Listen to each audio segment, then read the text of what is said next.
en un momento de la odontología que es un auténtico sueño. No tenemos una bola de cristal, pero casi. Es decir, hoy podemos previsualizar cómo van a quedar las cosas. Lo de pacientes especiales. Quiero que me cuentes un poco acerca de ese servicio. El paciente con necesidades especiales son tratamientos interdisciplinares complejos. El problema muchas veces no es la boca, es el paciente. Hay pacientes que no pueden ser sedados, tienen que ser anestesia general. Ahora mismo hay una formación en España que no le tienen absolutamente nada que envidiar a las que hay en el extranjero. ¿Qué opinas de las especialidades? Y la gran pregunta, ¿crees que cambiaría algo? Creo que cambiaría algo para los tratamientos complejos. Todos estamos capacitados para hacer todo. Debería haber una línea de decir, oye, mira, este tipo de tratamientos que sean solo los puede hacer determinadas personas que hayan pasado por determinada formación. ¿Con quién te harías una estancia clínica tú? Esa pregunta te la voy a contestar muy rápido. Mira, a mí me gustaría ir con... Hola, bienvenidos a todos a un nuevo episodio del podcast de Doctor & Calls. Mi nombre es Alex Estrada y hoy tengo el enorme placer además de presentaros a un referente de la odontología de este país y además, pues, ¿por qué no decirlo un amigo, ¿no? Para todos los odontólogos. Bienvenido, Juanma Vadillo. Bien hallado, Alex, ¿qué tal? Pues muy bien, maravillosamente bien. Nada, lo primero que vamos a hacer es que te presentes, aunque yo creo que serás una de las personas que todo el mundo conozca, pero nos gustaría que te presentaras un poquito y dijeras un poco de dónde vienes y todo eso. Muy bien, pues nada, yo soy Juanma Vadillo y empecé por casualidad en la odontología. Como casi todos, Como casi todos, sí, bueno, por auténtica casualidad. Y en el año 89 me licencié en el 94, soy de la cuarta promoción. Entonces, a partir de ahí, me quedé allí en la facultad, haciendo un posgrado de salud pública, haciendo el doctorado cuando nadie quería hacer el doctorado, en periodoncia además. Aunque a mí siempre se me ha relacionado con la prótesis, pero sí, realmente inicié en la perio. Y luego en el 97, también por, bueno, pues eso de estar estudiando el doctorado y tal, me vinculé a la UACS, a Alfonso X. Y he sido profesor del Alfonso X hasta el año... Bueno, hasta el 2013 en grado, realmente, y hasta el 2023 en posgrado. O sea que toda la vida dedicado más o menos a la docencia y el aprendizaje, ¿no? Y a partir del 2023, bueno, pues aquí seguimos 2 añitos más, nos hemos reubicado y haciendo cosas. Docencia también, Docencia, sí, pero son, pues eso, más de 30 años dedicado a la odontología por casualidad. Por casualidad. ¿Y por qué por casualidad, Juanma? Pues mira... ¿Qué querías ser? ¿No querías ser piloto? Sí, no, yo quería ser médico, ¿no? Lo que pasa es que en aquella época la odontología tenía una nota, me acuerdo, de 7.2. Entonces, pues un grupo de amigos que hicimos la selectividad juntos, pues fuimos y una chica de mi clase, Raquel, muy amiga mía, ella quería ser dentista. Yo no sabía ni que existía esta carrera. Entonces, pues eso de vamos a poner todo en la misma nota. Total, no nos va a dar. Pusimos todo de odontología la primera, ¿no? Luego medicina autónoma, complutense, tal. Y me cogieron. Eso fue imagínate... Un drama. Un drama en mi casa. Esto era, no os preocupéis, yo hago el primer año y luego me cambio. Esto es un desastre y tal. Y encontré tan buen ambiente, tan buena gente. Me gustó tanto que, bueno... Además de esa es una buena añada esa promoción. Ya ahí empezó a salir, mira, interesante. Hombre, de momento el actual decano de la Complutense, David Herrera, sí. Es de esa promoción, entre otros muchos. Entre otros. O sea que buena añada. Has comentado que, bueno, que te has dedicado a la formación pues prácticamente toda tu vida. Habrás visto pasar por ahí, maravillas y desastres absolutos. Pues... Tienes que tener anécdotas para contar. Sí, lo que pasa es que, fíjate que de los desastres uno se olvida, ¿no? Pero sí es cierto que en todos mis años de promoción, de profesión, todas las promociones que han pasado cerca de mí, yo tengo buenos recuerdos de mucha gente. Hay gente ahora mismo puntera y gente muy buena, ¿no? Con los cuales he coincidido, y eso es muy bueno, porque al final es como los malos recuerdos, los que no valen, los que se quedan por el camino, al final se te olvidan, y los buenos, pues oye, ahí quedan, y me siento orgulloso de ello. Hombre, claro, no queda otra. Al final un maestro se tiene que sentir orgulloso de quien viene detrás, ¿no? Y que le supere. Que le supere. Aunque bueno, luego hay veces que eso como que chirría un poco en algunas personas, ¿eh? Entonces, bueno. Bueno, hombre, yo creo que hay que sentirse orgulloso. El que se dedica a la docencia tiene que sentirse orgulloso de... Tú acabas la carrera, haces el máster, te doctoras, bueno, todas esas cosas, empiezas la docencia, pero claro, el Juanma que empieza la docencia... entiendo que sea un Juanma muy diferente al Juanma actual, ¿no? Que, o sea, como una persona joven, ¿no? Pues igual en el grado todavía, pero cuando empiezas ya a dar clase en máster, te, te encontrarías gente de tu edad, mayor que tú, a la que le estás dando clase. Claro. ¿Cómo se enfrenta una persona a eso, ¿no? A esa poca experiencia frente a gente igual más exigente. Sí, mira, eso al final nadie te lo enseña, ¿no? Yo me acuerdo mi primer año de docencia en grado en el Alfonso X el Sabio, yo empiezo en materiales odontológicos por una sustitución en primero. Y claro, aquella promoción que es de las primeras en odontología, pues había médicos, veterinarios, gente muy mayor. Claro, yo Claro. iba allí con mi corbata y mi bata, ¿no? Y yo tenía miedo escénico, pero me gustaba tanto y me sentía tan poderoso, ¿no? En la pizarra, porque era pizarra y tiza, Madre mía. que fíjate, yo creo que transmitía tanta pasión y tantas ganas que toda esa gente que había ahí, aunque fuesen mayores en edad, yo creo que desde el primer momento sintieron que yo, bueno, pues les podía aportar algo y nunca me ha dado ni pereza, ni vergüenza, ni miedo enfrentarme a estos, A esa a gente, estas ¿no? plazas, a estos toros en estas plazas, ¿no? No, no, Qué no. guay. Que para toda esa gente que esté o sea, iniciando, ¿no? Porque hoy en día en quizás los másteres ya cuesta un poco más, pero sí que es verdad que hay muchos casos, ¿no? De chavales que acaban la carrera y se quedan colaborando en algún departamento de la universidad y empiezan a dar pues alguna clasecilla o incluso a ser tutores de prácticas, ¿no? En cuarto, en Ujú. quinto de carrera y así. ¿Qué consejos les darías a esa gente para que vivan un poco más tranquilos y para que no se agobien demasiado?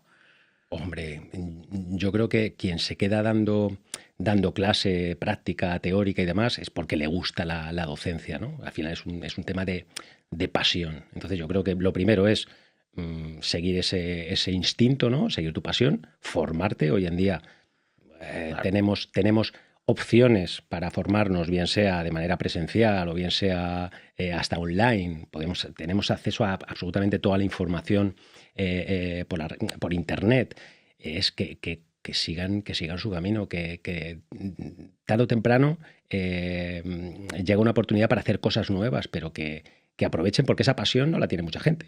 La No, pasión de la docencia, tú lo sabes, ¿no? Entonces, al final, el tener que te haya picado ese gusanillo, yo creo que tiene que ser importante, aunque no es fácil, ¿no? Y muchas veces hay piedras en el camino, pero hombre, la docencia una vez que la enfrentas y aprendes que tienes, o sea, lo que tienes delante y te apetece hacerlo y todo eso, está guay, ¿no? Todos los que todos los que nos dedicamos un poco a esto, no, es que nos mola, pues si no sería imposible. no, absolutamente. Y yo creo que además la docencia mola porque aprendes. O sea, yo Mucho. realmente, claro, es decir, llevo 30 años aprendiendo cosas posiblemente porque me dedico a la docencia. Si no, pues tú sabes, es decir, al final te dedicas a otra cosa o siempre tienes otras cosas que hacer, ¿no? Pero aquí, como no te obligan, lo que dices tú, grado y posgrado, hay alguien que está enfrente que necesita que tú estés a la última Claro. y te exige, pues tú al final te Que exiges, de ¿no? repente te hacen una pregunta que dices ahí y al día siguiente ya lo estás buscando, o cuando se acaba esa clase ya lo estás buscando y en esta no me vuelven a pillar, ¿no? Es así. Bueno, pero es así, ¿no? Me alegra que me haga esa pregunta. Hoy no la sé, pero no se preocupe que se lo Que tengo las resolveré herramientas correcto para para poder hacerla, ¿no? saberlo. Ujú.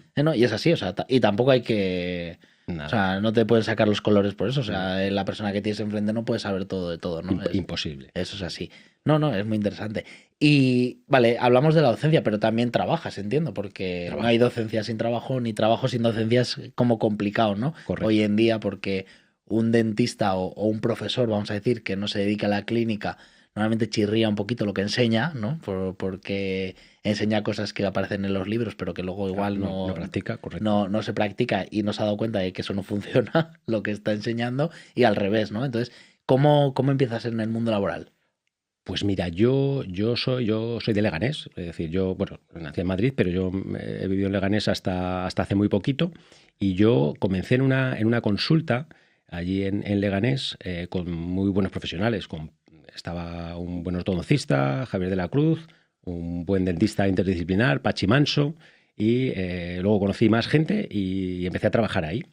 En paralelo trabajé en otra consulta en el barrio del Pilar, donde casualmente se empezaron a hacer los posgrados de Straumann, es decir, aquella clínica era un poco el arguiñano de los posgrados de Straumann. Ahí preparábamos a los pacientes que luego eran operados y tratados pues, por Manolo Barrachina, por Mariano Herrero, por gente súper top en aquella época, y ahí aprendí yo un montón, ¿no? Entonces, las casualidades de la vida. Las casualidades de la vida. Como siempre, estar en el momento justo, en el lugar adecuado, ¿no? Ahí aprendí mucho y estuve ahí, entre otras, haciendo entre la docencia y demás, hasta el año 2005. Estuviste años, ¿eh? Muchos años, sí, 10 años. Hasta el 2005 bueno, me fichan, por decirlo así, en el Hospital San Rafael. Hay un cambio de política con el Servicio de Odontología del Hospital San Rafael, aquí en Madrid, de los Hermanos de San Juan de Dios, y recalo ahí. Y ahí estoy desde el 2005. ¿Y estás exclusivamente a nivel odontológico, práctica clínica? ¿Estás en el Hospital En el Hospital San Rafael. Ahí le dedico 3 o 4 mañanas. Me dedico ahora casi fundamentalmente a la rehabilitación oral y a los implantes, por decirlo así, sencillitos. Bien. Lo mejor, lo mejor. Digo. Los difíciles ya se los mando a otros compañeros que lo hacen mucho mejor. Y hago algo de gestión, porque yo llevo la gestión de lo que es la unidad de adultos. Bueno. Y algo de pacientes especiales, pacientes con necesidades especiales. Así que ahí estoy. Realmente he tenido pocos trabajos. Lo que pasa es que me han durado mucho tiempo, ¿no? Bueno, eso es por algo, ¿no? Sí, eso es bueno, ¿no? Esto, la gente que va cambiando de clínica cada 2 años, yo creo porque hay como el cajón de mierda al donde vas metiendo. Ya. ¿No? Cuando se llena te tienes que ir. Te tienes que ir, correcto. Tienes que ir a otro 2 años, me decía un Nos amigo. ha pasado a todos, Un amigo me decía, a los 2 años vete a la consulta porque es cuando vas a empezar a meter la pata y liarla, ¿no? Pues así es. Sí. Me parece muy interesante lo que dices del Hospital San Rafael. ¿Cómo funciona? Porque entiendo que es un hospital privado. Es privado, sí. Con un servicio de odontología privado, como si fuera una clínica normal. Correcto. ¿Cómo funciona un servicio de odontología en un hospital? Bueno, al final es como una clínica, pero a lo grande, ¿no? Es decir, el Hospital San Rafael desde hace mucho tiempo ahí estuvieron, imagínate, gente tan importante y tan interesante como el ex decano de la Complutense, ¿no?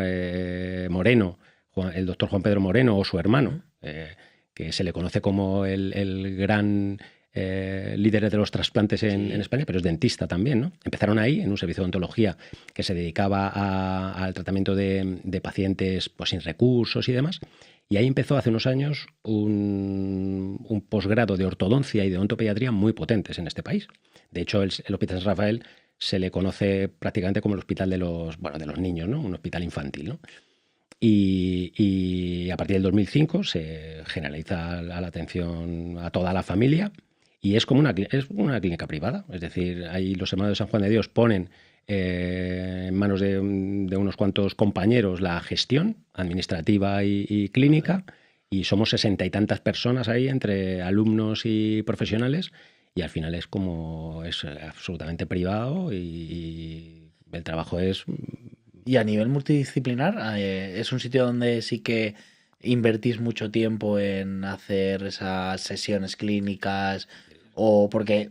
Como todas las clínicas, no todos somos multidisciplinares, hasta que vas a una clínica, va alguien a ver y no han hablado los dentistas en 2 meses, ¿no? No, sí. Entonces... Hombre, nosotros tenemos una cosa muy buena, ¿eh? Hay clínicas pequeñas que a lo mejor son interdisciplinares, pero claro, el periodoncista va los lunes, el endodoncista va los martes. A eso me refiero. Aquí afortunadamente tenemos, son varias plantas, es decir, los ortodoncistas y odontopediatras están en las 2 primeras, los de adultos estamos en la segunda, y coincidimos en espacio y tiempo normalmente varios profesionales. Qué guay. Es decir, hay una mañana en la que coincidimos periodoncista, endodoncista y yo, por ejemplo, ¿no? O con los ortodoncistas, con lo cual hacemos sesiones clínicas, por decirlo así, sobre la marcha. Es decir, cuando hay primeras visitas o pacientes en los que hay que hacer una primera visita interdisciplinar, la hacemos en el momento, ¿no? Eso no es sencillo, pero es porque coincidimos.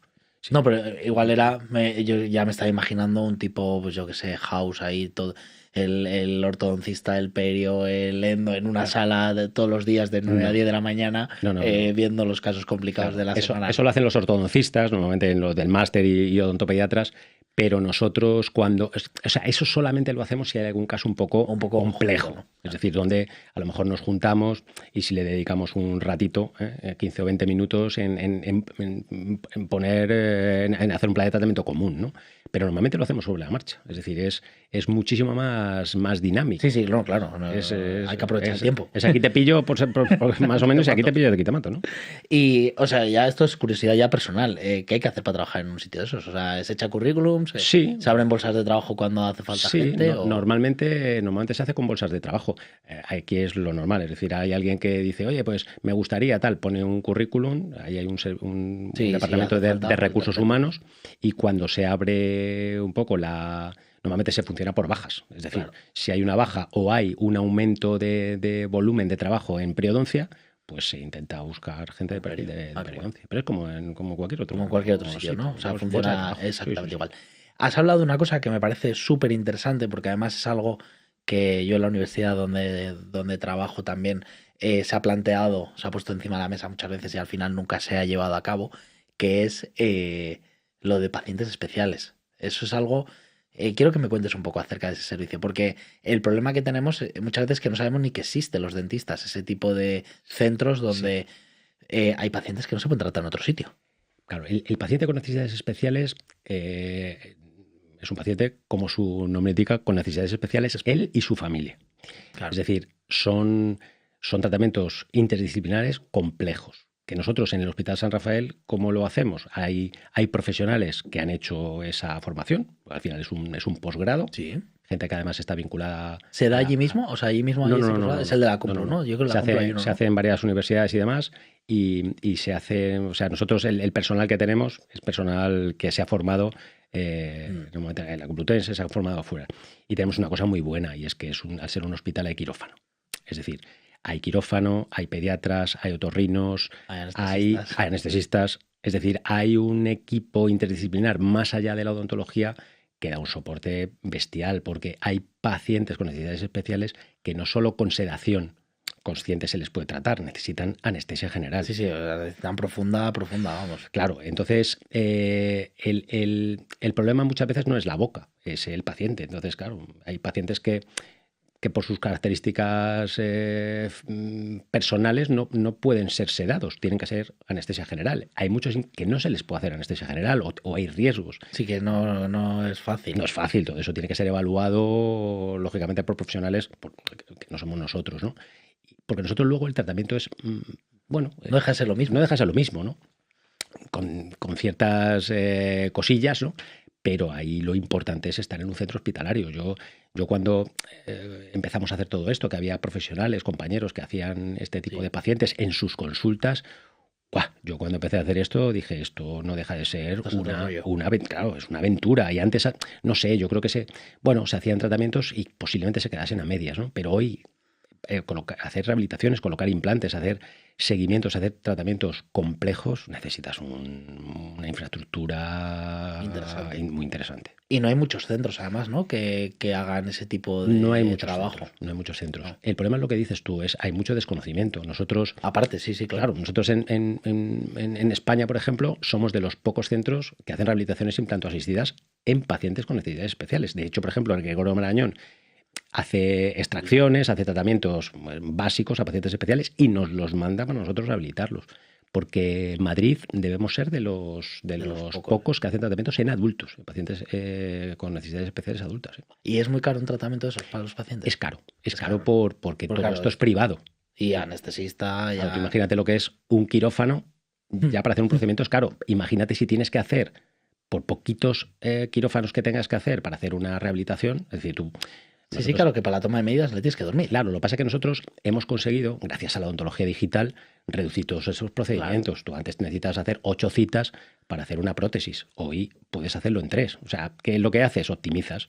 El mismo día que haces extracciones, le colocan los implantes y le toman las impresiones, ¿no? Entonces, ahorras pruebas, no sé, hacemos atajos. Ha cambiado, ¿no? Pero claro, tú al final lo que tienes que hacer es optimizar, no solamente en anestesias, por ejemplo, generales, sino en tema económico. Pero aún así, lógicamente, los tratamientos de rehabilitaciones con implantes, con 3, 4 quirófanos, son caros. No, está claro. O sea, es que no hay otra. Vamos, que el producto cuesta y cuesta. O sea, que no queda otra. Qué interesante. Has hablado de cómo ha cambiado un poco la odontología, ¿no? Porque tú empezaste en algo hiperanalógico, claro, Total, evidentemente. vamos, con una panorámica Con poníamos todo, ¿eh? y casi. Y, o sea, y sin ello. Estoy seguro que algún colgajo habréis abierto sin, Lo que sea, sin ni siquiera odontología radiografía. exploratoria, sí. Bueno, tenías en el cajón implantes y decías, a ver cuál toca, ¿no? A ver qué toca. ¿Cómo ha cambiado? ¿Cómo ves el cambio de la odontología? Porque también entiendo que haya cambiado mucho más en los 10 últimos años que en los 20 anteriores, ¿no? Sí, claro. Bueno, O sea, ¿cómo empezasteis vosotros? O sea, ¿a ti qué te sorprende de esto que estás viviendo? ¿O lo vives con tan...? Bueno, es que también te dedicas a la universidad, entonces claro, has estado ahí. Esto es como ver a tu hijo crecer, me Claro. explico. Es decir, al final, yo mi primer implante lo puse en el año 1995. Es decir, claro, imagínate, ¿no? Que íbamos todavía a los implantes cuanto más largos y gordos, mejor. Con una panorámica que tenía, con un papelito de estos transparentes que tú pintabas, que ya tenía un... milimetrado, ¿no? Imagínate la aventura que era aquello, ¿no? Claro, yo he ido viviendo todo el desarrollo en paralelo. Hoy en día, afortunadamente, estamos en un mundo donde esa improvisación y ese artisteo Afortunadamente. era muchísimo. O sea, hoy en día todo es planificable, todo es predecible. O sea, no tenemos una bola de cristal, pero casi. Es decir, hoy podemos previsualizar cómo van a quedar las cosas. Yo estoy muy contento de estar ahora en el lugar donde estoy, en el momento donde estoy, ¿no? Claro, lógicamente he ido aprendiendo con el tiempo como todos, pero estamos en un momento de la odontología que es un auténtico sueño, vamos, comparado con lo que había en el año 95. ¿Cómo ha cambiado el perfil del odontólogo también? Porque eso es algo que me interesa porque yo hago memoria, ¿no? Por así decirlo. Yo nací en el 93, tú te licenciaste, ya lo hemos dicho antes, en el 4. O sea, yo tenía un año. Un año, claro. ¿no? O sea, es decir, que podrías haber sido mi dentista perfectamente, el dentista de mi infancia. Y yo recuerdo un dentista muy diferente, ¿no? A quien soy yo hoy en día o a quien son mis compañeros hoy en día. O sea, tan diferente como que muchas veces me miraba la boca sin guantes. ¿No? O sea, claro, y fumando. Bueno, fumando. Claro. Puede ser, igual no lo recuerdo, pero digo perfectamente, yo. sí. ¿Cómo has visto el cambio del perfil del profesional? O sea, el profesional ahora es muy diferente a nivel, a grosso modo, al que era antes, o más o menos sigue siendo el mismo perfil pero avanzado. O sea, ha cambiado muchísimo. Tú date cuenta que yo soy de la cuarta promoción, es decir, venimos de un dentista que era estomatólogo, es decir, 2 años de especialidad siendo médico, que era un tío ya mayor, es decir, un hombre o una mujer mayor, con un perfil muy de dentista, pues lo que se hacía en aquella época, ¿no? Muy extraccionista, muy de prótesis removible o fija o lo que se podía y muy de conservador y tal. O sea, claro, vamos tirando. Claro, entonces hoy hemos pasado a un perfil más joven, muy preparado. Aquí en este país hay dentistas de 35 años de un nivelazo de la leche. Increíble. A todos los niveles, de todas las subespecialidades, por decirlo así. Y lo que pasa es que hay muchos. Entonces, ¿qué pasa? Que antes había muy poquitos y todos eran más o menos similares. Había alguno que despuntaba y se fue a estudiar fuera y siguen siendo referentes. Sí. Y ahora lo que son es mucho, y como mucho pues es la curva de Gauss. Claro. Los hay que despunta por un lado y son auténticos cracks, los hay que se han quedado por el camino y se dedican a otra cosa, y luego está pues el centro de la curva, que es el dentista pues que sigue formándose poco a poco, que trabaja en las consultas. Y aún así ese dentista creo que hoy en día tiene muy buen nivel. O sea, en el trato directo con los pacientes, viendo lo que veo cuando lo comparo con otros países o con otros compañeros de otros países. Pero posiblemente todo sea un poco... Todo son las circunstancias, es decir, nosotros tenemos... La necesidad. En España tenemos la profesión es una profesión eminentemente privada, y como una profesión privada con sus pros y sus contras, pues estás sometido un poco a la ley de la competencia, con lo cual tienes que espabilar, por decirlo así. Tienes que trabajar, tienes que formarte y tienes que ser muy humano con los pacientes, honesto, y el paciente al final te tiene que elegir, porque hay una cosa que es la confianza, que es un valor intangible que o la tienes o no la tienes. Eso es A o B, o sea, es blanco o negro, no hay grises. Correcto. Entonces, ¿qué ocurre? En otros países a lo mejor la odontología está dentro de un sistema público de salud, etcétera, etcétera, como, bueno, que el paciente te va a venir, el paciente no tiene interés, tú tampoco, claro. Bueno, pues ahí la profesión tiene un nivel un poquillo menor. Entonces, nosotros que encima tenemos un carácter latino, que nos gusta la estética y nos gusta las cosas a lo mejor más bien hechas aquí en nuestro tal, pues mola. Y yo creo que el nivel es muy bueno. Yo estoy muy contento de estar en el 2025 como estamos, ¿eh? No, a ver, yo no he salido mucho ni llevo tampoco muchísimos años aquí en la odontología, pero vamos, solo tienes que ver que lo que antes se decía que te tenías que ir a Estados Unidos a estudiar cuando yo acabé la carrera hace 10 años, era como, bueno, sí, hay sitios en España muy buenos, pero yo ahora lo que veo ya con mi madurez profesional es que no me van a enseñar más en Estados Unidos. Me enseñarán otra cosa o conseguiré otras cosas, ¿no? Seguro. De irme a otro sitio. Pero yo veo la odontología en este país con un nivel muy bueno. Hombre, Muy, muy bueno. Ahora mismo, O sea, mira, solo hay que ver quién está hablando en los, No, en los no. stands, o sea, en los podios de SEPA, de SEPES y tal. ¿Qué gente está hablando? Pues está hablando gente que hace virguerías. yo creo que salvo universidades, ciertos centros muy buenos, a lo mejor americanos o europeos muy buenos, ahora mismo hay una formación en España a todos los niveles, desde cursos modulares a formaciones regladas de 2, 3 años, que no le tienen absolutamente nada que envidiar a las que hay en el extranjero, ¿eh? De hecho, somos ahora mismo somos captores de gente que viene a formarse Sí, aquí. Es decir, somos centro de... O sea, España al final es un centro de referencia de muchos países, formación, ¿no? De muchos países. Ujú. Hablando de formación, ¿cómo, ¿cómo valoras la cantidad de formación que hay? Porque también creo que eso es un problema. Al igual que estamos diciendo que la formación, creo que tenemos una formación, bueno, estoy seguro que tenemos una formación increíble en España, o un problema que tenemos por otro lado es que hay demasiada y que quizá, pues quieras que no, el hecho de haber mucha hace que el nivel de algunas, pues lógicamente no sea especialmente buena. ¿Qué opinas? Porque es difícil elegir Claro, un sitio donde claro. formarte. ¿Sabes lo que pasa? Que el perfil del...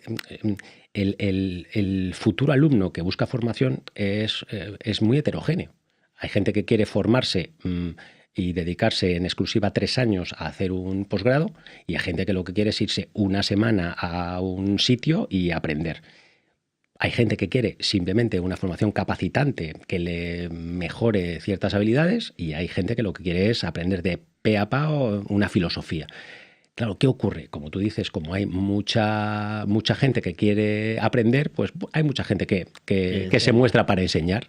Y al final lo del nivel es muy difícil de baremar. Es decir, yo no sé si hay alguien que es capaz de decir, este tiene buen nivel y este no tiene buen nivel, porque hay cursos que son magníficos, que se apunta la gente y hay 2 personas que luego se dan de baja porque dicen, esto no es lo que yo pensaba, y otras cosas que aparentemente a ti te pueden parecer, bueno, de esta que es una semana para ir a aprender a no sé qué tal, y la gente están encantadísimos de la vida y dicen, esto es lo que yo quería, ¿no? Claro. Entonces, al final, para gusto... Y es que creo que hay una cosa que, al final, como estamos todo el día hablando con alumnos, ¿no? Y viene uno y te cuenta una experiencia que te ha pasado, ¿no? Joder, pues Sí. Fui a formarme a este curso de un fin de semana, imagínate, con no sé quién, menuda mierda. O fui a este y wow, fue increíble. Yo es que lo que creo realmente es que cada curso es para cada persona en un momento de su carrera. Correcto. Y de su vida. Y de su vida. Porque igual yo puedo ir a formarme contigo, Sí. para no nombrar a nadie. Cuando acabo la carrera, tú me estás contando cosas que no soy capaz de entender, que si me hubiera formado con 30 años, ¿vale? Estaría diciendo, buah, este tío me ha abierto las puertas del cielo, literalmente, o viceversa, ¿no? O que tú tengas un perfil en el cual tú seas capaz de transmitir muy bien los conceptos básicos, ¿no? A una persona, y para alguien que termina la carrera, que empieza su vida profesional, le abres un mundo de posibilidades, y en cambio yo te escucho con 30 años y digo, ¿pero qué me está contando este? ¿No? Por 30 o 40 o lo que sea. La vida misma. Tú fíjate lo que era para mí cuando estaba dando en tercero prótesis y oclusión 1, hablando de oclusión, a 60 alumnos de tercer curso de grado. O sea, ¿qué me está contando este hombre? Esa gente, ahora, claro, en un posgrado le cuentas lo mismo y flipa. Y flipa. Es algo que me sorprende tanto. Claro, tío. dices tú, coño, soy el mismo contando lo mismo, pero no era posiblemente ni el momento ni el lugar. Por eso la formación es tan complicada. Claro. Porque, claro, cuando tú haces formaciones, estás dando conceptos que tienes que dar de manera más o menos escalonada, Y a lo mejor el alumno empieza a entenderlo ya en el último año. En tercero, o sea, ha estado insatisfecho ya, y en tercero de repente se le abren las puertas del cielo y dice, ahora es cuando veo me que me pueden explicar compensa, esto. claro, todo esto, ¿no? Y hay gente que cuando termina el posgrado a los 3 años dice, joder, me gustaría hacerlo otra vez, ¿no? Eso sí, sí. Joder, yo tengo una anécdota que yo creo que hasta ya la he contado en el podcast. Sepes Barcelona, justo antes de que nos encerraran, el La pandemia. año 2019 sería, ¿no? Barcelona 2019 sería. Una charla de Ernest Mayat, ¿no? Estábamos Hijo. hijo. Estábamos en una de las salitas pequeñas, ¿no? De allí, y estaba la gente de pie. O sea, todo el mundo sentado en las escaleras de en medio, pues no entraba, ¿no? Estaba todo petado. No entraban. Y estaba hablando de conceptos de oclusión, o sea, es que por eso me he reído cuando has dicho conceptos de oclusión, como, por ejemplo, el resalte lateral en los molares en sectores posteriores, ¿no? Que no pasa nada por hacer una mordida cruzada, ¿no? Dejar un resalte lateral para que el paciente no se muerda el carrillo. Bueno, pues yo oía a la gente flipar de tal forma que yo decía que sí, que está muy bien, que esto está muy bien, pero si nos lo han explicado Ya. en la carrera, nos lo han explicado probablemente en el máster, en alguna asignatura de oclusión que hayamos tenido, hayas estudiado, bueno, mínimo los que hayamos estudiado prótesis, ¿no? Y hay gente aquí que ha estudiado 3 años de máster de prótesis diciendo, ¡buah! Me ha aclarado, y yo, cabrón. Y es eso, el problema es que hay veces que no nos ha hecho todavía clic y que no estamos preparados para entenderlo, ¿no? Y esa es la gran diferencia de alguien que espabila muy rápido o alguien que se queda un poquito atrás y tarda unos años más en entender qué es lo que está haciendo. Claro, pero esa labor, yo por ejemplo, que he sido profesor de grado mucho tiempo y profesor de posgrado, a mí me gusta mucho esa labor de hacer el poso. Es decir, aunque tú realmente estés en tercero, en cuarto o en un posgrado y salgas y acabes y digas, pues tampoco he aprendido tanto, sí es cierto que tienes un poso suficientemente potente para que luego ese clic Eso es. salte. Entonces, que seguramente luego otro se lleva la Claro. ovación, pero me da igual. Pero el poso, Yo siempre, en la primera clase que hacemos en el máster, ¿no? Que siempre doy yo como la bienvenida, yo siempre explico lo mismo, ¿no? Digo, tú ahora mismo vas a abrir una caja, vas a coger mogollón de piezas de un puzzle, como mucho las vas a distinguir en azules, verdes, o sea, cielo, campo, no sé qué, pero no vas a tener ni idea de nada. Y de repente un día vas a poner la última pieza y todo el puzzle se te va a va, tener se te va a sentido. poner, no va a haber un clic. Y yo por eso muchas veces le digo a los alumnos, las puertas del máster están abiertas siempre. O sea, si queréis venir a la misma clase el año que viene, podéis venir a la que queráis. Me pedís permiso para organizar el aula y tal, por si venís de repente 25, pero podéis volver. Todas las veces que queráis, a las teóricas podéis volver. No me preocupa, ¿no? No. Y es algo que cuando de repente viene alguien, dice, tío, es otra clase totalmente diferente a la que escuché el año pasado. Y yo, cabrón, pues Es la misma. Es Claro. exactamente la misma contada por el mismo profesor. Claro, porque Entonces, al final nuestro puzzle, el puzzle este que tú dices, o sea, nunca jamás vas a llegar a poner la última ficha, porque el puzzle que empezaste era de 100 piezas. eso, claro. Luego a los 2 años va a ser de 500, luego será de 10.000. Entonces, a ti te pasa, pero fíjate Sí. que yo llevo 30 años y todavía no he puesto la última No, pieza. porque no, yo bueno, no la ni pondremos. pondrás, claro. Entonces al final dices, joder, es que lo bueno, ¿no? Es mantenerte ahí activo, el hacer eso y sobre todo, yo creo que con la edad lo que haces es abrir tu mente y asumes que no vas a poder aprender. Sí, que hay cosas que te escapan. Y ya Claro, está. todo, es decir, es imposible. Y no pasa nada. Y no pasa nada, oye. Al Y no final pasa nada. es lo que es. Siguiendo hablando de formación, desde hace pues, unos años hay como un aumento creciente de las, digamos, escuelas de formación privadas, ¿no? Ujú. Quizá antes existían pues 4 cositas, ¿no? Pues la de Ernest Padre, alguna más por ahí, pues que sea otra que lleva quizá más Ujú, mucho años, tiempo, que correcto. también está aquí, Ceodón, ¿no? Con Pepe y todo eso. Y de repente pues han empezado a salir como muchas más, ¿no? Y tú estás en algunas de ellas, por ejemplo, con nuestros amigos de OMA. Sí. ¿Qué nos da una empresa de estas que nace, que es pequeña, que intenta contar con lo mejor que puede, ¿no? Con lo que se rodea a ellos, que dicen, jo, es que este tío es tan bueno que tiene que estar dando clase aquí, o este tío, porque si te fijas, muchas de ellas no van a buscar a los tops, sino a los que mejor transmiten, ¿no? A esa gente que es querida, ¿no? Por el grueso de los odontólogos. Entonces, ¿qué crees que nos ofrecen comparado con otras quizá más grandes? Más grandes. Sí, bueno, al final, mira, tú hablas de EOMA, ¿no? EOMA se crea, ¿no? Como una escuela que quiere aunar la formación para odontólogos y para médicos, ¿no? La EOMA es odontólogos y medicina avanzada, ¿no? Y lo que se une ahí son dentistas, higienistas y protésicos. Es decir, las tres patas, por decirlo así, del equipo bucodental de una clínica. Entonces, lo que se intenta es dar una formación global para la gente que trabaja en las clínicas. Me explico, es decir, tú como dentista a lo mejor te interesa pues tener una formación más básica o más avanzada para incorporarlo a tu trabajo, pero luego eres tú el que tiene que de alguna manera formar a tu equipo o involucrar a tu equipo en ese trabajo, ¿no?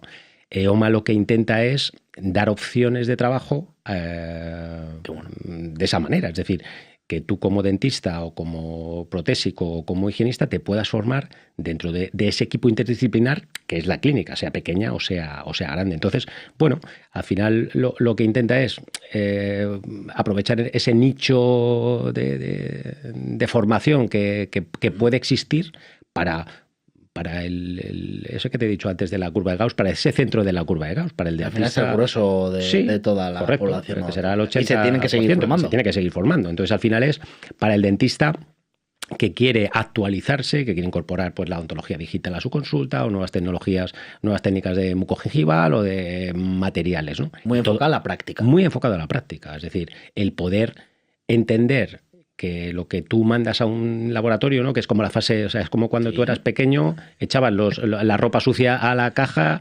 tal, y aparecía planchada y tal en el cajón, ¿no? Pero no es así, ¿no? Pero no es así. Creo que no. Entonces, claro, toda te digo, yo me he dado cuenta de eso hace poco. También sí, de 4 días.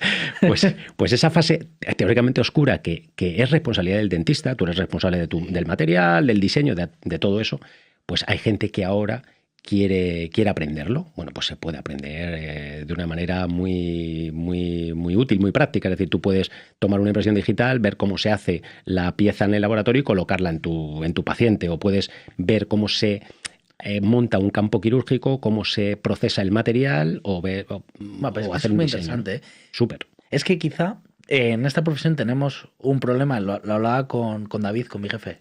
Bueno, sí. Jefe, amigo, como socio, hermano, prácticamente todo, hace muchos años, le mando un saludo desde aquí.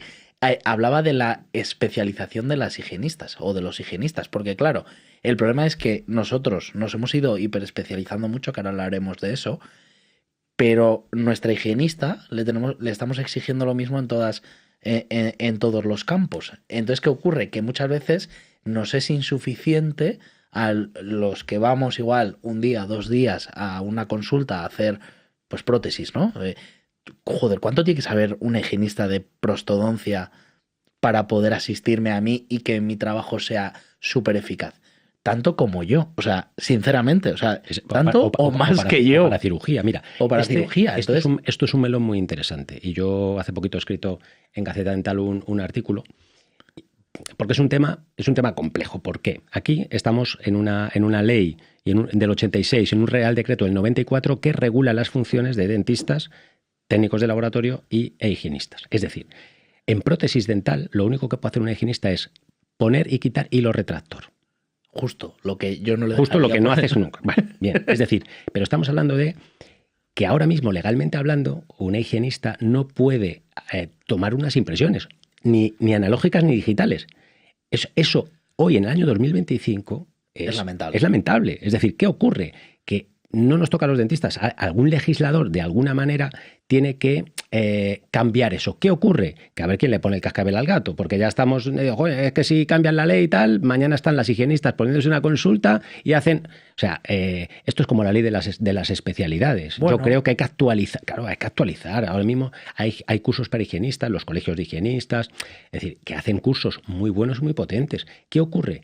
Que tienes que tener cuidado con lo que les enseñas a las higienistas, porque no te puedes pasar de la ley, y luego, aunque les enseñes, no pueden hacerlo. Con lo cual, tú vas a una consulta y has hecho un súper curso de mucogingival con unas megalupas de no sé cuánto, y la higienista que hay no está formada, porque terminó su formación hace 15 años y sigue haciendo lo mismo. Entonces estamos a niveles Que no tiene puede sentido. ser, No tiene ningún sentido. Creo que no tiene ningún sentido. Y yo creo que también, o sea, por ejemplo, ¿no? El curso de SEPA para higienistas. Fundamental. SEPA hace una labor brutal Es fundamental, para los higienistas. pero si luego un higienista no puede raspar, teóricamente, ¿no? O hay un vacío legal, al menos, en la cual no puede, no puede hacer... como la ortodoncia. Eso es, no puede hacer las tratamiento higienistas periodontal. no pueden poner brackets. ¿Y qué es lo que está ocurriendo? Pues que se saltan. Claro, pues esto es lo que- Así, claro. Entonces, claro, no podemos ir...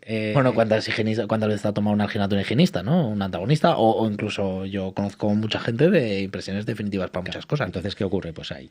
Bueno, pero es que igual eso es algo que habría que luchar. O sea, a la par de la lucha de las especialidades, yo creo que el miedo está en que cuantas más competencias crea que tiene un higienista a nivel legal, mayor sueldo va a pedir. Y parece que Pues a lo no mejor nos se lo gusta. merece. Claro, Evidentemente, pero, o sea, claro, sí, evidentemente, pero claro, si yo claro. estoy encantado de pagarle el doble a un higienista, Claro, si a mí me hace factura el claro, doble, porque vamos a ir el claro, doble de rápido, claro. vamos a ser todos más eficientes, Esto es como en Es todos absurdo. Es como en todos los trabajos. Es decir, el tema es que yo creo que tenemos que ser...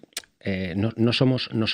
Somos amigos de vosotras y de vosotros, higienistas y Absolutamente, protésicos dentales. absolutamente. Tú ahora Protésicos mismo- dentales en la consulta, ya. Pero es que ahora mismo tú, es decir, y yo hablo por mí o por muchos compañeros, es decir, a ti mañana la higienista de confianza que está contigo trabajando y tal, dice que se va a otro sitio y es una, vamos, o sea, Una putada. o sea, Esa semana nos correcto. remontas. Es ya. decir, hoy en día, posiblemente en muchas consultas, sea muchísimo más imprescindible el personal auxiliar que los dentistas. Sí, sí. Al final tú no eres tan importante, pero el personal, coño, es así. Entonces, joder, pues lo que no puede ser es que tires de convenio y que tal. Y, oye, tío, hay que valorarla de otra manera. Y yo creo que la primera forma que hay de valorar realmente a un profesional es dándole categoría profesional. Eso es así. sin ninguna duda. Y legislando lo que pueden hacer, pero de forma lógica, porque ha cambiado muchísimo la odontología. Es que llevamos hablando 40 minutos sobre eso, es que ha cambiado muchísimo. Coño, ley del 86, Real Decreto del 94. Estamos hablando de hace 30 años. Que se tomaban las impresiones con escayola, tío. No lo sé, pero, No, pero por ahí andará. era alginato y silicona, pero estamos hablando del Pleistoceno. Claro. Pero por ahí andará. Madre mía. Hablando de especialidades, tú que llevas metido pues, en la formación todo este tiempo, ¿qué opinas de las especialidades? Y la gran pregunta, ¿crees que cambiaría algo el que se reconozcan las especialidades? Hombre, yo creo que cambiaría algo para los tratamientos complejos o complicados. Es decir, tú sabes, hay según la SAC, ¿no? Sí. Simples, avanzados y complejos. Yo creo que al dentista no se le pueden quitar, al dentista convencional, al odontólogo, no se le pueden quitar competencias. Pero sí es cierto que para determinados casos yo creo que debería de estar regulado de alguna manera que esos casos los pudiesen resolver determinadas personas, porque son casos puros. Eso es como en medicina, es decir, el médico general pues no puede ser un neurocirujano, claro, llega hasta donde llega. Entonces, ¿qué ocurre? Que ahora mismo todos estamos dentro de la misma ley. Todos estamos capacitados para hacer todo. Yo no he puesto un bracket en mi vida. Pero estás capacitado. Pero puedo hacer ortodoncia. Entonces, bueno, capacitado no. Puedo hacerlo, claro, pero depende luego de tu honestidad. Oye, mira, yo no sé, no lo hago, lo remito. Pero volvemos a una cirugía compleja, una elevación vertical o un seno, no sé. Claro, ese tipo de tratamientos yo creo que deberían de estar un poco, debería haber una línea de decir, oye, mira, este tipo de tratamientos que sean solo los puede hacer determinadas personas que hayan pasado por determinada formación, que a lo mejor es un 5% de los tratamientos. Sí, que no es tanto. No es tanto. O sea, no te va a quitar el pan, eso. No, ni mucho menos. Al contrario, yo creo que lo que hace es proteger al paciente. Eso es. Es decir, ahora mismo el paciente entra en una consulta pues por 1000 razones, por precio, porque le han dicho tal. Porque eres majo. Porque eres majo, pero al final esto es como tener suerte si tienes un accidente. Depende del que te pille, pues te puede ir mejor o peor. Y muchas de las cosas que se hacen bien es por culpa del profesional y muchas de las cosas que se hacen mal es por culpa del profesional. Bueno, ¿cuánto estamos viendo, ¿no? De retratamientos que la realidad es que el tratamiento está deficientemente terminado. Y yo soy el primero que probablemente tenga en mi consulta y en mi archivo muchísimos tratamientos deficientemente terminados, ¿no? Pero, correcto. Pero es así, o sea, hay que ser honesto, ¿no? Un poco con nosotros mismos. O sea, ya ni con el paciente si no quieres, sélo contigo mismo. Correcto, bueno, pues eso se hace en muchos países europeos. Sí. Es decir, en muchos países europeos donde hay una línea y se traza. En España, pues no. ¿Qué se hará? Pues depende de las comunidades autónomas, porque las comunidades autónomas tienen transferidas esas competencias, ¿no? Bueno, yo creo que habrá alguna forma, ¿no? Si quisieran hacerlo. No lo sé, Se pusieran muy yo tontos, llevo ¿no? toda mi vida escuchando esto. O sea, Sí, es ¿no? O sea, decir, que no es algo eso es como, mira, había dos cosas, como dos leyendas urbanas cuando yo estaba en la facultad, que eran la vacuna de la caries, ¿no? La vacuna de la caries, muy bien. Era, Sí. va a salir la vacuna de la caries y todos acojonados porque era como, nos vamos a quedar en paro y no hemos terminado la carrera, ¿no? Y lo de las especialidades. Y ahí seguimos. Ni vacuna de caries ni especialidades, ¿no? Y nos vamos al otro lado, porque lo de las especialidades está muy bien. Pero ¿cuántos odontólogos generales buenos? Cuando yo hablo de un odontólogo general bueno, es un odontólogo que te hace una endo bien. Igual esa endo de 7 conductos en S con un, yo qué sé, densing dente, pues igual no, evidentemente, para eso está el especialista, que te pone de repente un implante unitario, te lo pone bien, que te talla un diente, que te hace unas carillas, que te hace un compo. ¿Pero conoces alguno? ¿Hay de eso? Claro, eso es lo que te iba a preguntar. Que si lo Es una conoces tú, especie- porque como llevas no, más tiempo que yo. Es una especie en extinción. Eso había mucho antes. ¿Y qué pasa? ¿Por qué? Porque ahora es un poco inherente a lo que estamos hablando. Es decir, como hay tanta formación, la gente desde antes se hiperforma en una línea. Y como es tan complicado saber de todo, tú antes terminabas y los 10 primeros años de tu vida te pasabas trabajando en consultas haciendo todo. Y lo que decías tú, yo en la consulta donde estaba trabajando hacía endodoncias, hacía conservadora y puse mis primeros implantes. Ahora es muy raro. La vida ha cambiado. Han cambiado las condiciones contractuales, a los dentistas ya se les exigen posgrados para contratarles, etcétera, etcétera. Entonces, ahora mismo es mucho más fácil encontrar, yo qué sé, un periodoncista, un ortodoncista, que alguien que te haga esa conservadora en un pueblo para ir a trabajar a, yo qué sé, a Toledo, que te haga un poco de todo. O sea, ahora mismo te he dicho antes que es imprescindible una higienista. Bueno, la higienista y el que hace la conservadora. ¿Y no crees que eso deberíamos hacer algo para cambiarlo? Montamos un máster. Un máster, habrá que hacer un máster de ¿qué? Yo qué sé, un máster de odontología general avanzada. Ya, lo que pasa que, mira, nosotros en La Salle, tú lo sabes, sí. Tenemos un máster que empecé junto con Pedro Lázaro pues hace 2 años, ¿no? Que se llama Máster en Periodoncia, Implantología y Odontología Restauradora. Y allí, en La Salle, nos llaman máster integral, porque es como que, bueno, estos hacen de todo, ¿no? Realmente no hacemos ortodoncia, no hacemos endodoncia, hacemos poca conservadora, pero... Sí, ya me lo paséis a mí. Claro, o sea, ya eso lo pasamos a vosotros, ¿no? Pero es muy complicado. Estamos en un momento posiblemente donde sea complicado hacer un máster, aunque sería posiblemente junto a la odontopediatría el que más trabajo sí, tendría, ¿no? Sí, porque además para mí lo que veo, ¿no? Es que hay muy poca capacidad de diagnóstico. Claro, sí. O sea, sí. de ver un poquito más allá. Y integrador, quizá, ¿no? Integrador. Y quizá, y aquí igual ahora se me echan encima muchos, ¿no? Quizá los que más podemos ver un poco más allá de todo eso somos los que hemos estudiado rehabilitación. Porque dentro de la rehabilitación pues hemos estudiado perio, aunque no hemos estudiado orto, porque necesitamos saber cositas. Hemos estudiado odontopediatría, pues quizá no, pero hemos estudiado endo porque restauramos dientes.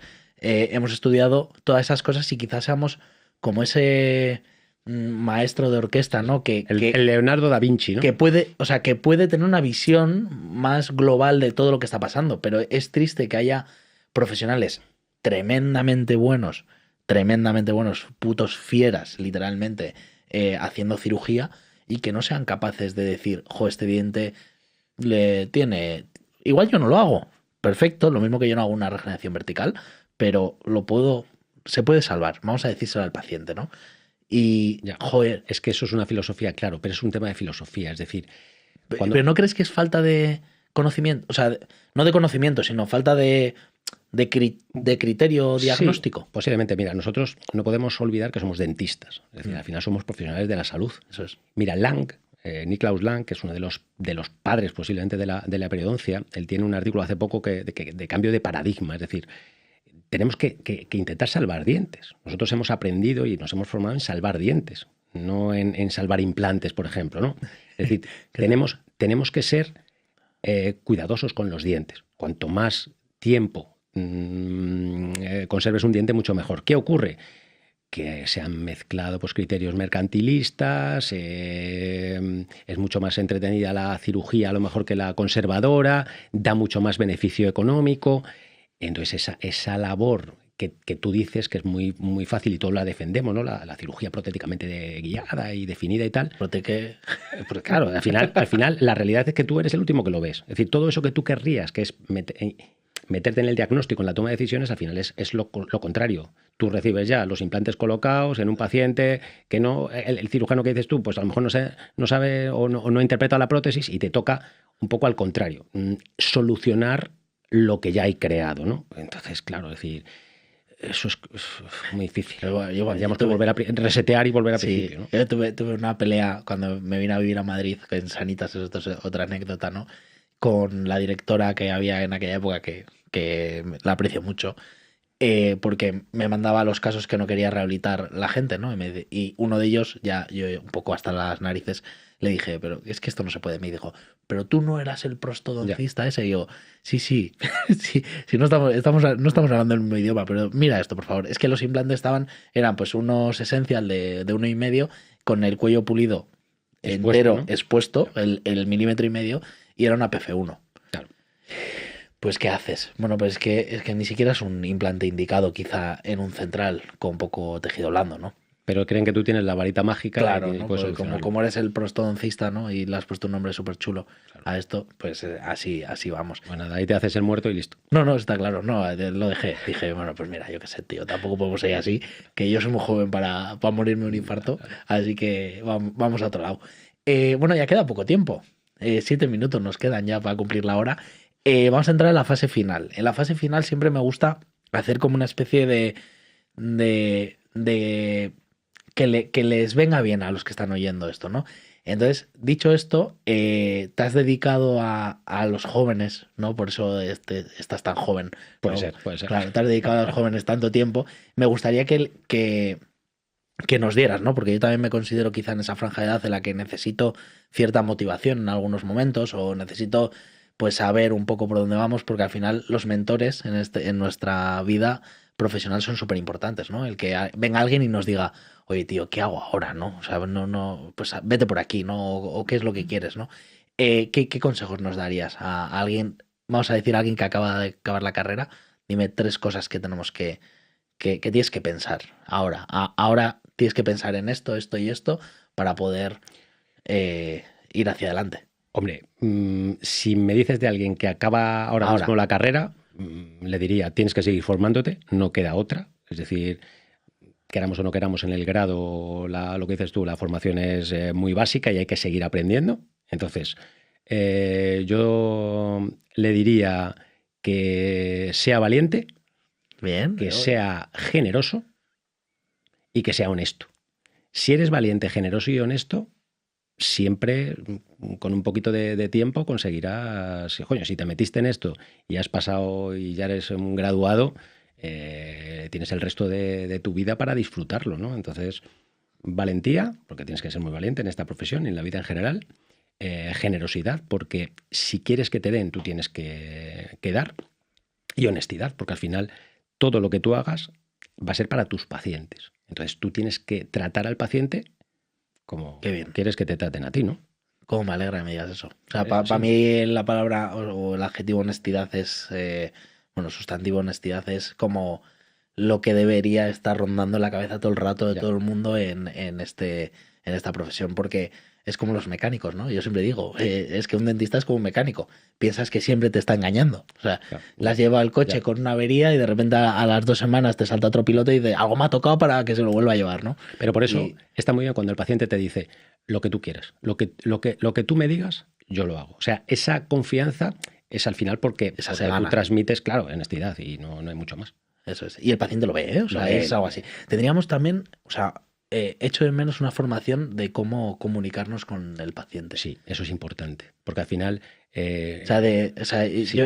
Cuando un paciente está nervioso, le tocas el hombro, tío, y se acabó. Sí. Ya está, ya es tuyo. Sí, eso, fíjate, carecemos de esa formación. No tenemos empatía. Claro. Y eso es importante. En los posgrados, el tema de la recepción del paciente, de la primera visita, del comunicar. Eso se hace un poco más en el posgrado. En los posgrados se hace un poco más, pero en el grado yo creo que eso no se da. No nos forman para tratar a los pacientes. Nos forman para tratar una boca. Claro, y eso es verdad. Eso habría que cambiar los planes de estudio, ¿no? Porque al final te dan psicología en primero, te hablan del perro de Pavlov y alguna cosita más, Ya está. pero al final no somos psicólogos, ¿no? Eso sí. Y los pacientes necesitan un poco de ¿Y alguien, empatía, ¿no? y alguien un poco más adulto piensa en mí ahora como si fuera yo tu hijo o tu hermano? ¿Qué te y aconsejaría ahora? Y te digo, joder, tío, estoy quemado ya. Estoy hasta lo... Pues, ¿cuántas veces Bueno, escucho pues yo te eso? diría, no te queda nada. Joder, me quedan 30 años todavía, madre mía. Y digo, es que pues no creo en que lo que está... El típico síndrome del impostor, ¿no? Que tiene muchísima gente porque ve que, bueno, que no está dando todo lo que puede o que lo que da no es suficiente. Y lo estamos dando todo. Ya. Lo que pasa es que a lo mejor es en... Es decir, ese síndrome ocurre pues, porque a lo mejor en el sitio donde estás, en el momento donde estás, pues no es el correcto. Esto es como una pareja. A lo mejor si llega ese momento o tienes que hacer una terapia matrimonial, es decir, o de alguna manera tienes que solucionar esos problemas en el sitio donde estás trabajando, o te toca cambiar de trabajo. O algo más sencillo, que es complementar posiblemente tu trabajo con algo externo al trabajo, reducir las horas de trabajo y dedicar más tiempo a otra cosa que pueda hacer que no sé, que tu mente se diluya un poco. Tiempo, mira, había un dicho que, pues, asiático y tal, que era lo de afilar el hacha, ¿no? Que había dos compitiendo, uno cortando árboles y el otro cortaba 5 árboles. Sería un dicho proverbio, vasco, ¿no? No, es un proverbio. Sí, bueno, eso sería troncos, ¿no? Esto es un proverbio chino, ¿no? Que había uno que empezó cortando muchos árboles, 40, 50, 60 árboles, y cada vez cortaba menos árboles. Y había otro que cortaba 5 y afilaba el hacha, cortaba otros 5 y afilaba el hacha. Y pues llegó un momento que cortaba muchos más, ¿no? Porque paraba de vez en cuando a afilar el hacha. Entonces, yo soy un tío súper ocupado y hago muchas cosas, pero tú sabes que de vez en cuando pues me voy a un karaoke, ¿no? Y canto en el karaoke. Es decir, hay que de vez en cuando afilar el hacha. Porque Sí, si no el escafandra, ¿eh? el escafandra es un sitio mítico en Valladolid, que En Norte Estroza, cada vez que vamos ahí. sí, y eso es bueno. Bueno, hay que posiblemente dedicar tiempo a otras cosas, porque si te quema, si la profesión que te gusta, a la que dedicas tu vida, llega un momento que te quema, Eso mal asunto. Entonces, de vez en cuando hay que parar. Hay que parar un poquito. Y si te fijas, cuando la gente que va cumpliendo años en esta profesión trabaja cada vez menos. O sea, de repente dice, no, mira, yo es que ahora trabajo 2 mañanas y 3 tardes. Lógico, claro. ¿No? Y yo, por ejemplo, cuando hablo con gente, con mis colegas, ¿no? Que no son odontólogos, ¿cómo? ¿Qué? ¿No trabajas todos los días con este horario o con un horario? No, trabajo 3 días. Te cambia la mente. 3 días en la clínica, porque claro, luego lo que hacemos fuera pues es otras muchas horas, ¿no? Que hacemos. Bueno, pero vas cambiando eso. Sí, piensas que ya a lo mejor tu papel en la profesión debe de limitarse a ciertas cosas un poco más específicas y dedicarle tiempo a otras. Y además que físicamente pues te cansas más. Claro, es así. Y bueno, ya acabando, las 2 últimas preguntas, no nos queda nada, que te quiero hacer así muy concretas. Es la primera, como ya sabes, Doctor Ancos nació como una plataforma de estancias clínicas, entonces la idea era que alguien pudiera decir, mira, está Juan Mabadillo aquí, pues puedo ir a verle currar, ¿no? Y entonces pues lo compraba e iba, ¿no? Como democratizar esa conexión entre profesionales, ¿no? Que quizá si no te conozco, pues es imposible que algún día vaya a verte, ¿no? Correcto. ¿Con quién te harías una estancia clínica tú? ¿O a quién dirías, esta persona, o ya lo he hecho, ya le he visto trabajar y es espectacular? Yo lo tengo muy fácil. Esa pregunta te la voy a contestar muy rápido. Mira, a mí me gustaría ir con Juan Zufía. Muy bien. Te voy a contar por qué. Juan Zufía empezó a trabajar conmigo allá por el año 97. Él trabajó conmigo, empezó conmigo cuando era un recién licenciado.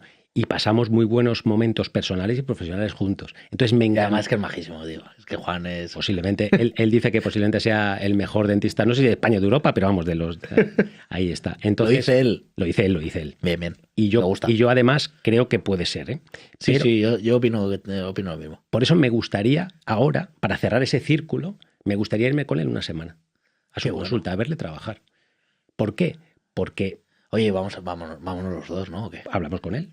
Y nos vamos una semana, una semanita con él. Yo creo, fíjate, o sea, es el sumum de cerrar el círculo. Es alguien que se ha formado contigo, que a 20 años después es un top, que tú puedas formarte con él. O sea, eso me parecería espectacular. Y te digo Zufía o te digo Antonio Murillo, por ejemplo. Es decir, gente que no tiene 40 años, que tú los conociste de muy jovencitos, que fuiste profesor suyo de alguna manera y que ahora mismo me encantaría pasar con ellos por una semana.